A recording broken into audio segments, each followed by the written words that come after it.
Hey guys, welcome back and happy Thursday. All right, guys, when you thought Real Housewives of New Jersey news was going to stop, well, guess what? It's not anytime soon because we're back with some more. Margaret Josephs is sharing why she feels, well, worse watching Teresa Giudice's fight with her and body shaming her on Real Housewives of New Jersey. Plus, she's saying that there are no more passes for Teresa's disturbing behavior. Now, she's mentioning it all, so we're here to talk about it. We have all the details and more. But before we jump in, if you haven't already, go ahead, smash that like button. If you're not subscribed, get subscribed. Don't forget to hit that notification bell. And with that, let's do the damn thing. Hey. It's time for all your binge-worthy pop culture news. Welcome to Up and Adam. All right, guys, so according to Reality Blurb, Real Housewives of New Jersey star Margaret Josephs is getting real about how Teresa Giudice's degrading behavior toward her this season has had an emotional effect on her. It should come as no surprise to any viewer that Teresa had been coming for Margaret all season long for her questioning technically Teresa's relationship with Louis Ruelas, okay? Leading Teresa to fall to an ugly all-time low, and this was, well, crazy. They're calling it the table flip 2.0. I've said this on previous videos. I don't think it's a table flip. I feel like it's more of a table swipe, but I understand they're playing a little play on words about Teresa's original table flip when it came to Danielle Staub. Speaking to Us Weekly, Margaret opened up about her former friend's words and actions and how they affected her. I actually feel worse than when I lived it because I didn't know that she was saying, all of these things off camera and what she was saying downstairs. Margaret told Us Weekly. To hear her saying that she's going to come beat me up, I mean, she's pushing 50. Saying she's going to come beat me up, that's upsetting. Obviously, it's more upsetting to watch back, which is one thing that I've heard from a lot of housewives. I've done a lot of interviews with different Bravo talent, reality TV stars, and they always say, it's one thing to live in the situation, but you don't actually get to see the perspectives of all of the different cast members on the show while you're going through it. But it's another thing to go back and rewatch and see what everybody's saying about the situation. So this doesn't really surprise me. Margaret also went on to elaborate how she and Teresa made a pact to never get physical with one another after Teresa encouraged last season's ponytail pull, which was orchestrated by Teresa and Danielle Staub. Obviously, that pact didn't last, with Marge calling the Nashville altercation and Teresa's physical threats disappointing and disturbing. That was disappointing. It's just like, threatening physical violence isn't right. I mean, this isn't Mob Wives. I mean, cut me a break. I was calm. I was never going to do something back.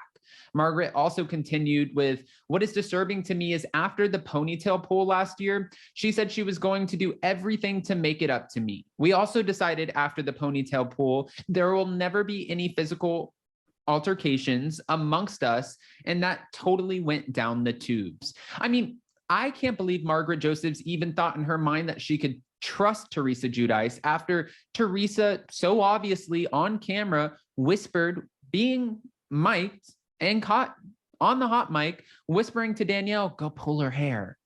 And she did. Danielle was evilly, oh, maybe that is right. She was evilly influenced. No, she was easily influenced by Teresa.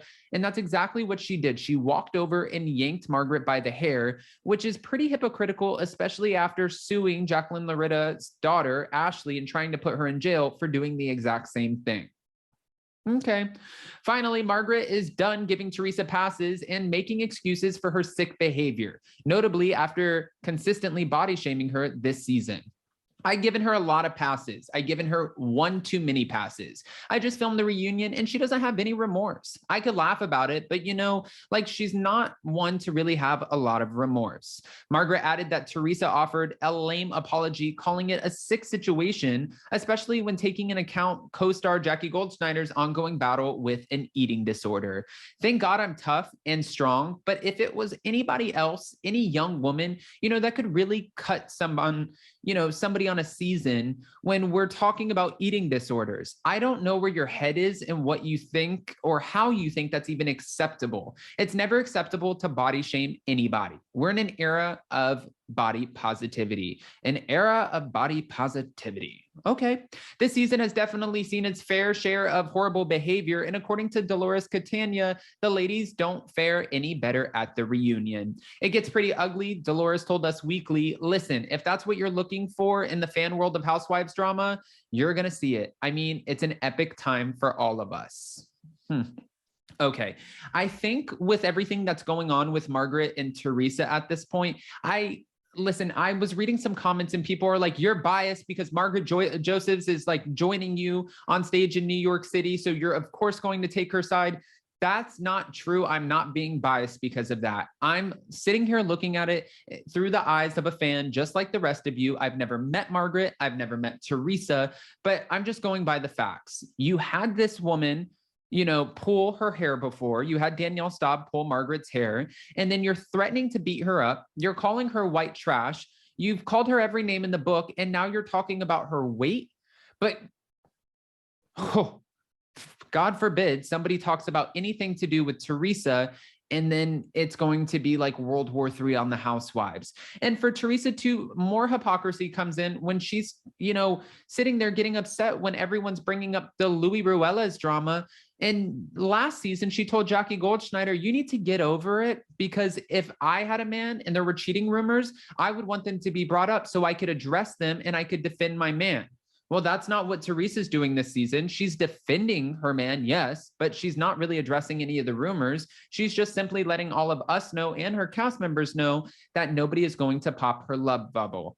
But we also know that next episode, if you guys saw the premiere for next week's episode, we see that Louis Ruelas actually gets up in a moment where they're all talking about him. And he's like, you know what? I'm done. I'm out. So I could only imagine that going into the reunion, it's definitely, most likely, no, it definitely has to be pretty chaotic. I think that Teresa at this point, Dolores hit the nail on the head. Teresa is in a place where she's been through hell and back. She had a man who didn't pay her any compliments. He didn't really support her. He wasn't very physical with her. And now that he's out of the picture, she found a new man who's showering her with compliments and love and everything in between. So she's going to do anything to protect that. But I think she's taking it to the next level. I do agree with the cast members who have said, and there have been a few on the Real Housewives of New Jersey saying, well, when it comes to Teresa and Louis' situation, I think it's important for it to be brought up. That way she can just address it, put an end to the rumors, and then just move forward. Like if she would have done what Jennifer Aydin did by just addressing the whole Bill Aydin affair, it would have lasted maybe 2, 3, maybe 4 episodes. It wouldn't last 15 episodes in an entire season. And I think that's where Teresa dropped the ball in this situation. But guys, I want to know what your thoughts are, especially when it comes to Margaret Joseph saying no more passes for Teresa Giudice. Well, maybe it's even Ruelas now at this point. No more passes for her disturbing behavior. Do you think Margaret will keep to that? Or do you think she'll eventually pull back and give Teresa another shot? Go ahead, guys, and give me all of your unfiltered opinions, because that's exactly what I'm asking for. And before you go, don't forget to smash that like button. If you're not subscribed, get subscribed. Don't forget to hit that notification bell. And with that, we'll see you next time. Bye, guys. Love you.